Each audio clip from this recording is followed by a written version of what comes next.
Hi, this is Dazlin Queens Tamil. எங்கள் சேனலுக்கு உங்களை ஃபஸ்ட் வெல்கம் பண்ணுறேன். எங்கள் சேனலை நீங்கள் ஃபஸ்ட் டைமாக பார்க்குறீங்க அப்படின்னா உங்கள் ஃப்ரெண்ட்ஸ் அண்ட் ஃபேமிலிக்கு ஷேர் பண்ணுங்கள், சப்ஸ்கிரைப் பண்ணுங்கள், ப்ளீஸ் சப்போர்ட் பண்ணுங்கள். இன்றைக்கி தக்காளி மண்டி எப்படி செய்கிறதுன்னு பார்ப்போம். காயே இல்லாத டயத்தில் வெறும் வெங்காயமும் தக்காளியும் மட்டும் வச்சு செய்யலாம்.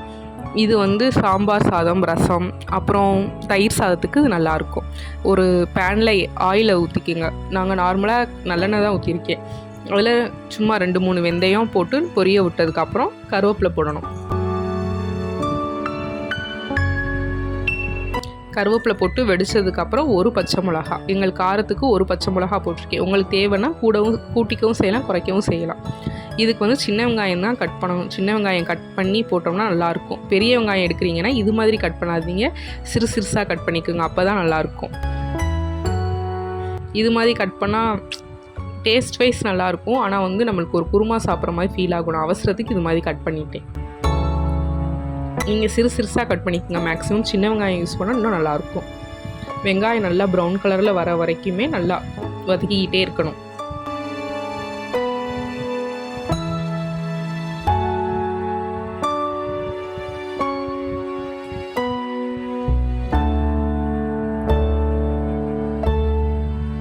வெங்காய கலர் நல்லா சேஞ்ச் ஆகும்.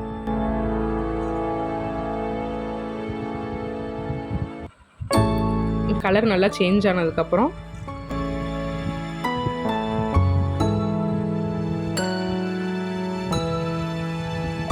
இந்த கலர் சேஞ்ச் ஆயிடுச்சு.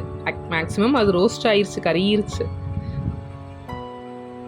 கலர் நல்லா சேஞ்ச் ஆனதுக்கப்புறம் தக்காளி. இப்போ நீங்கள் சின்ன வெங்காயம் எடுத்தீங்கன்னா ஒரு 25 கிராம் எடுத்துக்கோங்க. இல்லை பெருசாக எடுக்கிறீங்க அப்படின்னா மீடியம் சைஸ் 2 வெங்காயம் எடுத்துக்கோங்க. தக்காளி அதோடு அப்படியே மீடியம் சைஸில் 4 தக்காளி.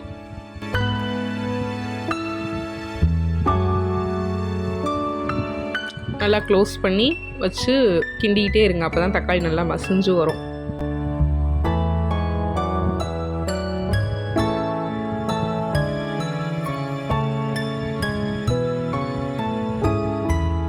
கரண்டியோட பேக் சைடை வச்சு நல்லா அமுக்கி விட்டுக்கிட்டே இருங்க. தக்காளி நல்லா குக் ஆகிறதுக்கும் வெங்காயம் தக்காளி நல்லா குக் ஆகிறதுக்கு லைட்டாக ஒரு பிஞ்ச் சால்ட் ஆட் பண்ணியிருக்கேன்.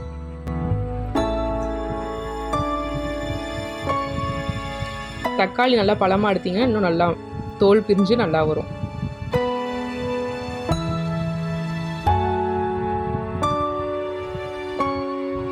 இப்போ வெங்காயமும் தக்காளியும் நல்லா மிக்ஸ் ஆயிடுச்சு. நம்ம என்ன பண்ணணும், ஸ்டார்டிங்லே ஒரு சின்ன பெரிய நெல்லிக்காய் அளவு அதோட புளியை ஊற வச்சு அந்த தண்ணியை கரைச்சி ஊற்றிக்கிறணும். அதாவது மீடியம் சைஸில் இருக்கும்ல பெரிய நெல்லிக்காய், அந்த நாட்டு நெல்லிக்காய் அளவு. ஏற்கனவே தக்காளியும் புளிக்கும், புளியும் நம்ம கரைச்சி ஊற்றிருக்கனால இன்னும் புளிக்கும்.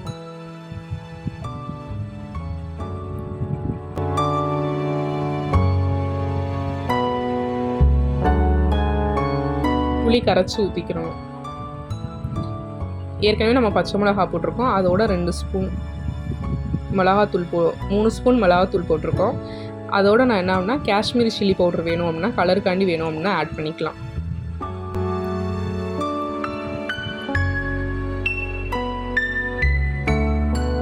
இப்போ தான் நுர கூட்டி கொதிக்குது.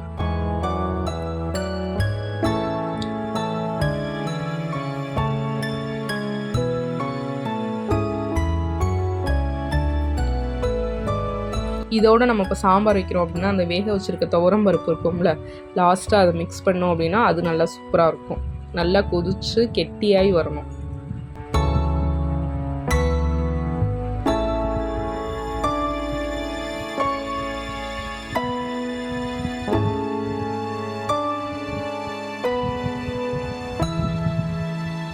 பெரிய வெங்காயத்தை நீள்வாக்கில் நறுக்கினால ஒரு குருமா சாப்பிட்ட மாதிரியே ஒரு ஃபீல் ஆச்சு. அதனால தான் சிறுசாக கட் பண்ணிக்க சொல்லுவோம். மேக்ஸிமம் சின்ன வெங்காயம் வச்சிங்கன்னா இன்னும் நல்லா டேஸ்ட்டு சூப்பராக இருக்கும். அப்போதைக்கு எடுத்து நல்லா கிண்டி விட்டுக்கிட்டே இருக்கணும்.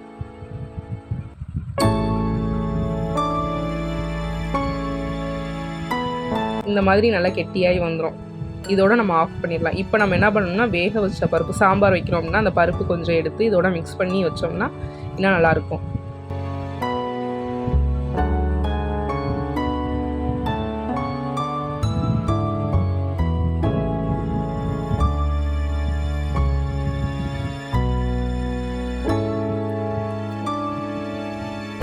அவ்வளோதான், தக்காளி மண்டி ரெடி. நீங்கள் இதை வீட்டில் செஞ்சு பார்த்துட்டு எப்படி இருக்குன்னு சொல்லுங்கள். உங்கள் ஃப்ரெண்ட்ஸ் அண்ட் ஃபேமிலிக்கு ஷேர் பண்ணுங்கள். மறக்காமல் கமெண்ட் பண்ணுங்கள். சப்ஸ்கிரைப் பண்ணால் மறக்காதீங்க. தேங்க்ஸ் ஃபார் வாட்சிங். பாய்.